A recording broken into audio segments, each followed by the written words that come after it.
Hi Year 5, it is Wednesday, middle of the week, so keep going with that fantastic enthusiasm that you have with the previous days. Today we're going to be taking a step away from slavery, but still be working on a skill that we will be using a little bit later on the week.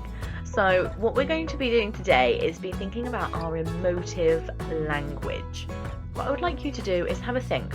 What is emotive language?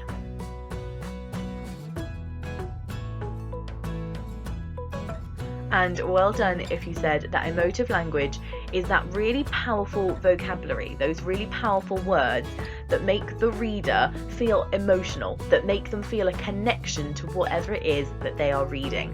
We're going to be thinking quite deeply about this because this skill will help us much later on in the week.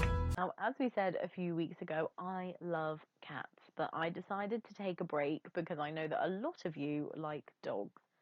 So, for this activity, we are going to be looking at the use of emotive language.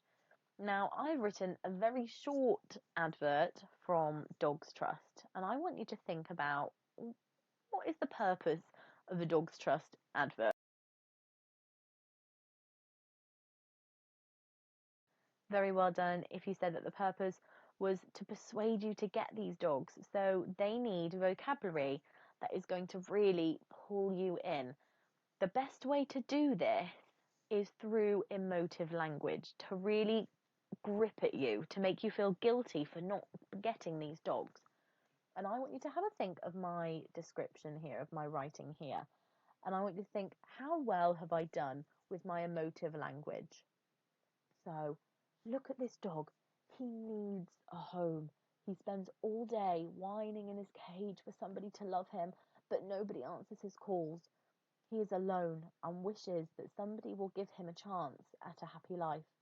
Could you give him this chance? So have a little think. You might want to jot down some ideas. What have I done well here? But actually, what could I improve at?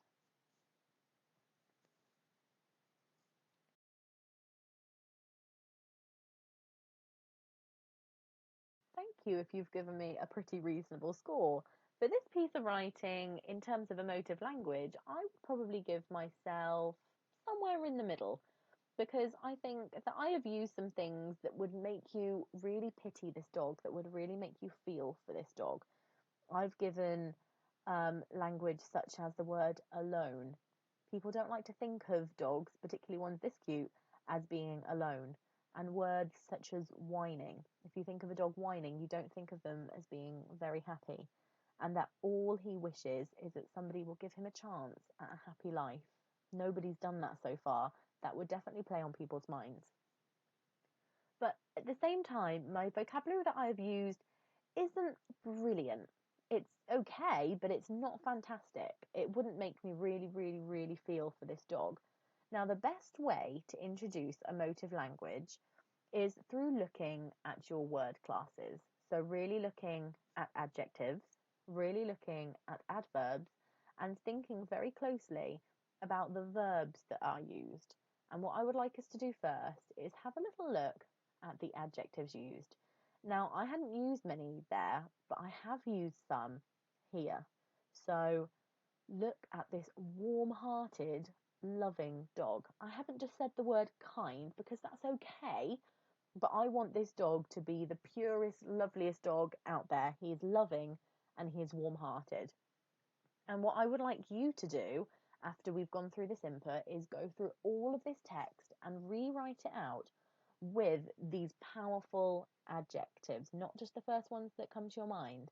Think deep. We need to grip these people. We need them to really, really feel something. We want this dog to get adopted in the next 20 minutes. So, what adjectives could you come up with to do this?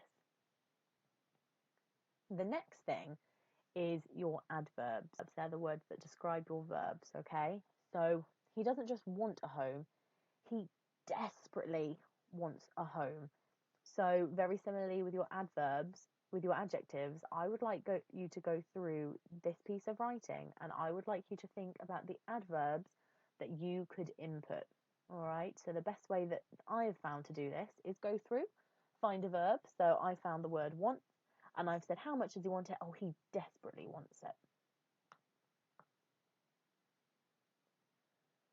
What I've done next is, it's not very easy to input verbs, but what you can do is you can change them to be a lot more powerful.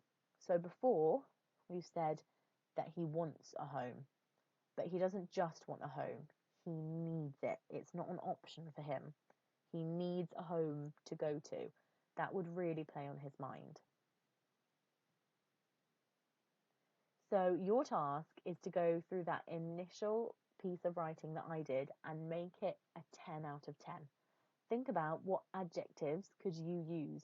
Don't just put the words kind and happy that are really going to make the reader feel sorry for this dog and feel emotional. Think about the adverbs that you could add next to your verbs. So how are they happening? Is he desperately wanting something? And lastly, change the verb.